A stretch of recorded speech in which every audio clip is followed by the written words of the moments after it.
Marco Rubio is rushing to the Middle East to try to sabotage the memorandum of understanding between the United States and Iran. Rubio refused to show up at the Switzerland technical talks following the memorandum of understanding because he didn't want to be associated with the document. After progress was made in Switzerland, Rubio was working behind the scenes with the neocons and warhawks who want to try to destroy the MOU.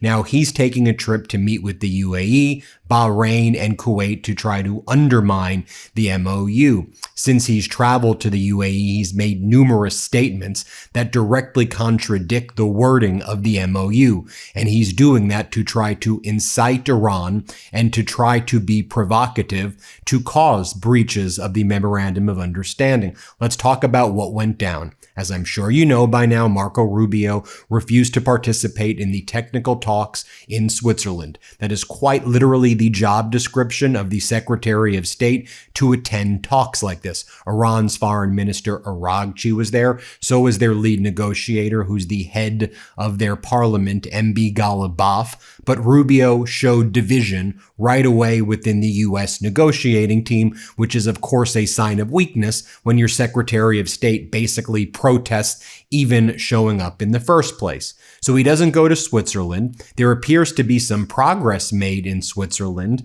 and a deconfliction cell, as it's called, is created in order to try to deconflict, to enforce the ceasefire in Lebanon as Netanyahu continued to attack within Lebanon, killing lots of innocent people. And the Lebanon file, as they call it, pretty much got removed away from Rubio, Netanyahu, and Lebanon in that kind of structure, and it got moved towards Iran, Qatar, Pakistan, Lebanon, United States, working together as part of a deconfliction cell.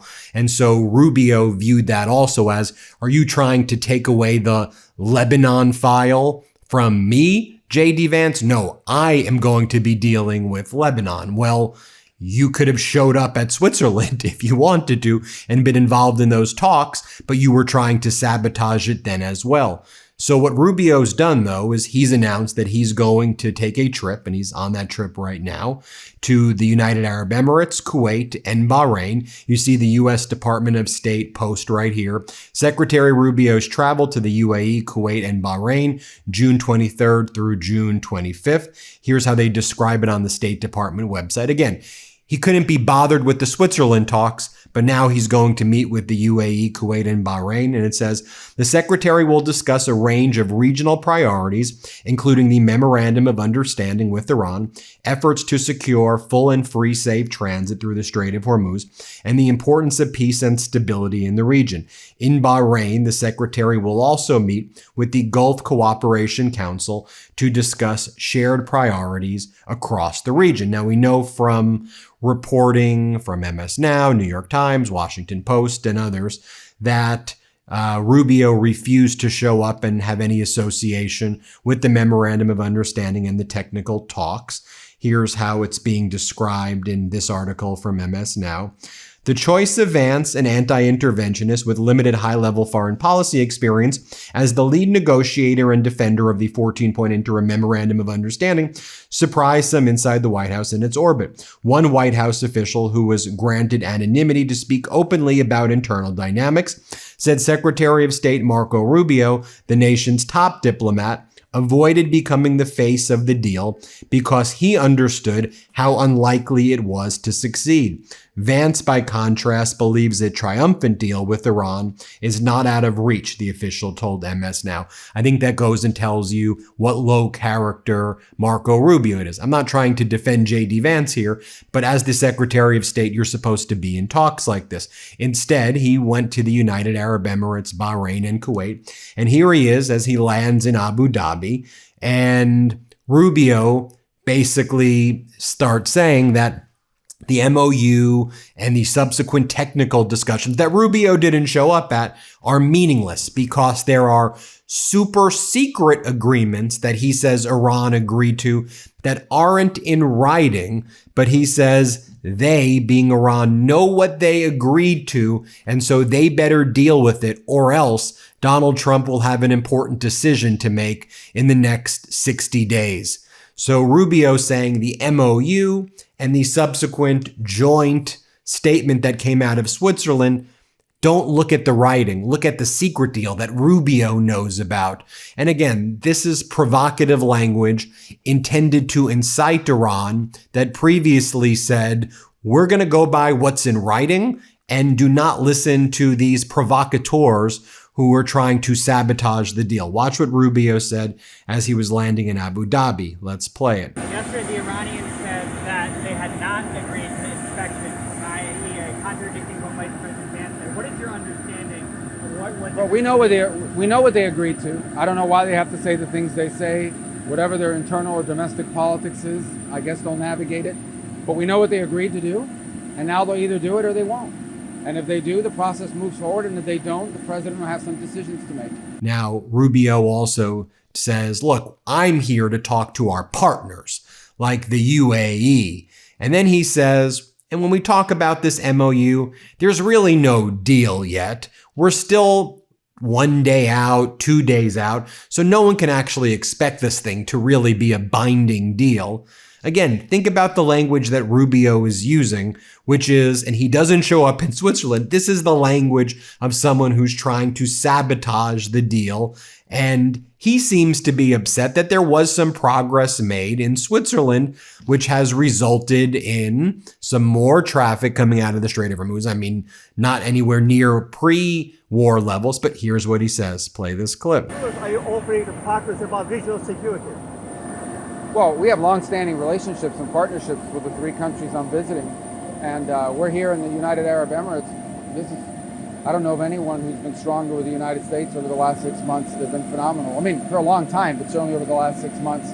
So we have an ongoing partnership that has been building for over a decade now and continues to grow. So my sense is that we're going to continue on that path, obviously taking into account the new regional dynamics that are at play. But we're really here to hear from them more than we are to talk. We want to hear their thoughts, especially in the aftermath of this weekend in Switzerland, and make sure that their views are taken into account in every decision that we make, because they're our partners. Are both allies on board with Iran peace framework? Well, I think all of our allies are on board with peace. Obviously, it all depends on the details of that peace as we work through, but it's a work in progress. This is an issue that's been going on for 47 years. So the idea that somehow it's going to get solved in a day and a half, I don't think anyone's been selling that. Now, as you know, in the MOU, there is the $300 billion fund that's supposed to come from Arab nations that will be going to Iran to fund investment in Iran, right? That's in the MOU. Well, here, Rubio, landing in Abu Dhabi in the United Arab Emirates, says, no, I'm not here asking the United Arab Emirates for any money. That's not part of the deal. Watch what he says. Let's play this clip. Gulf allies here to consider helping with that? No, that's far down the road. It's a part of what's discussed that could happen. If Iran makes a decision, if its leadership makes a decision that they want to be a country instead of a revolutionary movement that exports terror, they're going to have an opportunity to do incredible things in Iran. I'm not promising you that that's the choice they're going to make. I'm saying if that's the choice that they make, then there will be opportunities. And those opportunities could include investment, as you've seen other countries in this region benefit from investment, from foreign direct investment. It won't be our investment, it won't be our government money, but I think that is something that's going to have to depend on progress made on a host of other security issues that have to be confronted in the days to come. So you see what he's doing here? More from Marco Rubio over here as well on his trip to Abu Dhabi in the United Arab Emirates. Rubio then says the Lebanon issue has nothing to do with the Memorandum of Understanding and has nothing to do with the subsequent talks in Switzerland, which were intended to implement the MOU. He says that's something that I am going to be dealing with Lebanon directly. Sorry, Rubio, that's very much in the MOU And it's also in the subsequent joint statement arising out of the MOU. But watch what Rubio says here, because again, he's doing this on purpose to sabotage the deal. Watch what he says. Play this clip. Meeting in Washington as we speak. Yeah. Is it your position that that process should be separate from Iran peace deal? Well, that process is separate. It's separate because Lebanon is a sovereign country. It has a government. And when it comes to Lebanon and what's happening inside of Lebanon, we're going to negotiate and deal directly with the Lebanese government. I spoke to President Ayoun along with the Vice President a few moments ago, spoke to him on Friday. Their people are there now on the ground directly. So the reason why that issue is over, now there's an Iranian issue with regards to Lebanon, and that is their support and sponsorship of Hezbollah. And so that factor will be discussed as part of our conversations with the Iranians. But as far as the future of Lebanon belongs to the Lebanese people through their sovereign elected government. And that's who we're going to be working with. And then the MOU also says that the control of the Strait of Hormuz will be under the supervision and part of the sovereign territorial rights of Iran and Oman. That is in the MOU. But here, Rubio, and you can see Rubio's face looks angry. He looks like an angry guy right here. And he's out there saying, no, they don't control it. It's an international waterway. They don't have any rights to say they control the Strait of Hormuz.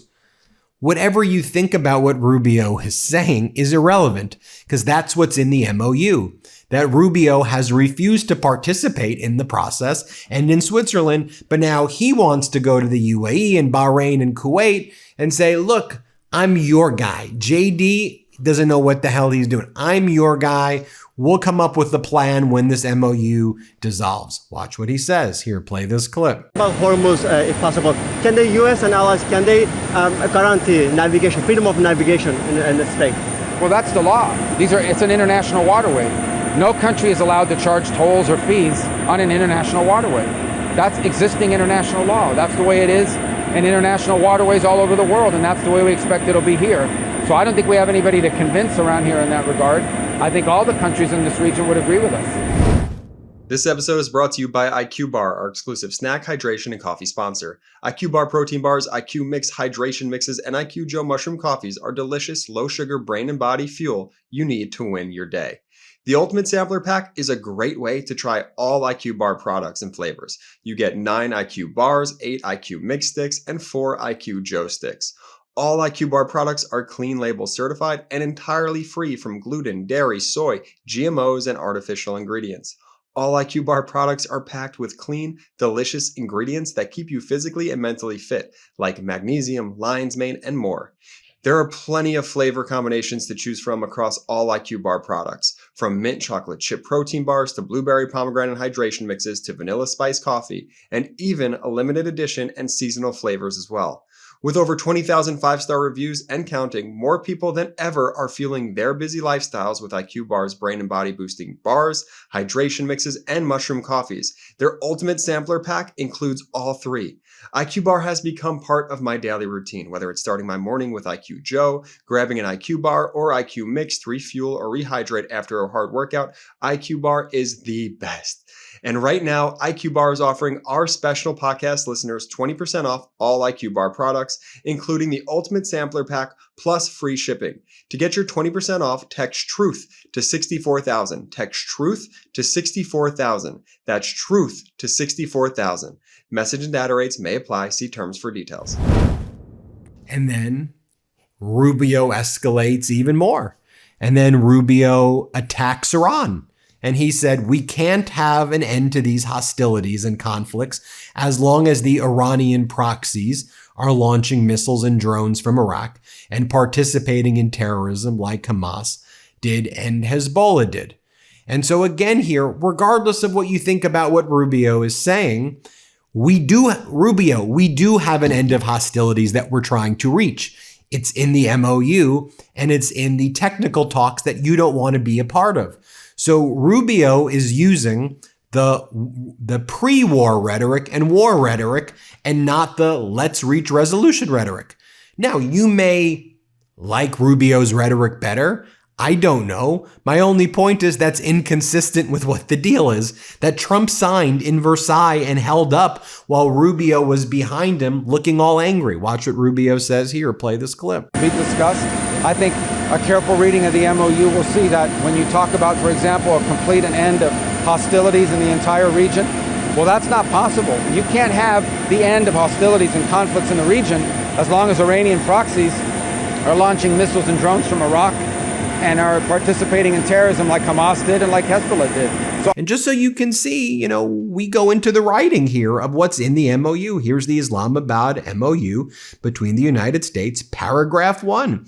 The United States of America and Iran and their allies in the current war are signing this MOU to declare the immediate and permanent termination of the military operations on all fronts, including Lebanon, and undertake from now on to not initiate any war or military operation against each other. The final deal will confirm the permanent termination of war on all fronts, including Lebanon, and other provisions of this paragraph. It's built in to the MOU.